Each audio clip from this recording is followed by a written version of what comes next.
ସାଙ୍ଗମାନେ ଏପ୍ରିଲ ମାସର ପ୍ରଥମ ସପ୍ତାହ ଚାଲୁଥାଏ। ଅସହାୟ ଗରମ ଯୋଗୁଁ ମୁଁ ସନ୍ଧ୍ୟା ସମୟରେ ଛାତ ଉପରେ ବସି ଫ୍ରି ଫାୟାର ଖେଳୁଥାଏ। ହଠାତ୍ କ'ଣ ହେଲା କେଜାଣି ମୋର ଭାବିଲି ଛାତ ଉପରେ ଯାଇ ଶୋଇବି। ଭାଗ୍ୟକୁ ଠିକ୍ ସେଇଆ କଲି।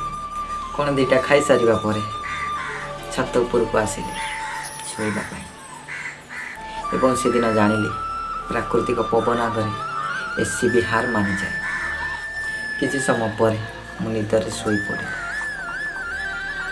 ଏବଂ ବହୁତ ସୁନ୍ଦର ସ୍ୱପ୍ନଟିଏ ବି ଦେଖିଲି। ସତରେ ସେ ସ୍ୱପ୍ନ ରାଇଜର ସହରଟି ମୋ ପାଇଁ ବହୁତ ସୁନ୍ଦର ଥିଲା। ହଠାତ୍ ମାଡ଼ି ଆସିଲା ଅଦିନିଆ ଝଡ଼। ସେଇ ଝଡ଼ ବର୍ଷାରେ ମୁଁ ତ ଓଦା ହେଇଗଲି। ହେଲେ ମୋ ସୁନ୍ଦର ସ୍ୱପ୍ନଟି ଭାଙ୍ଗିଗଲା। ନା ମୁଁ ଯେତେ ଚାହିଁଲେ ସେ ସ୍ୱପ୍ନକୁ ମୁଁ ଦେଖିପାରୁଛି, ନା ସେ ସ୍ୱପ୍ନ ମୋର ପୁରା ହେଉଛି।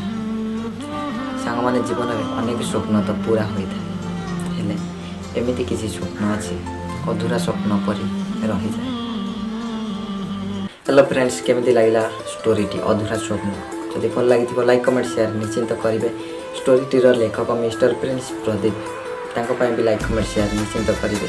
ଯଦି ଆମ ଏଜିଟ୍ ଓଡ଼ିଶା ୟୁଟ୍ୟୁବ୍ ଚ୍ୟାନେଲକୁ ନୂଆ ଆସିଛନ୍ତି ତାହେଲେ ତଳେ ଦିଆଯାଇଥିବା ରେଡ୍ କଲର୍ ସବସ୍କ୍ରାଇବ୍ ବଟନ୍ ଉପରେ ପ୍ରେସ୍ କରି ପାଖରେ ରହିଥିବା ବେଲ୍ ଆଇକନ୍ ଅଲ୍ ଉପରେ କ୍ଲିକ୍ କରିଦିଅନ୍ତୁ, ଯାହାଫଳରେ ମୁଁ ଏଇଭଳି ଭିଡ଼ିଓ ଯେତେବେଳେ ବି ଅପଲୋଡ଼ କରିବି ଆପଣଙ୍କ ପାଖରେ ପ୍ରଥମ ନୋଟିଫିକେସନ୍ ପହଞ୍ଚିଯିବ।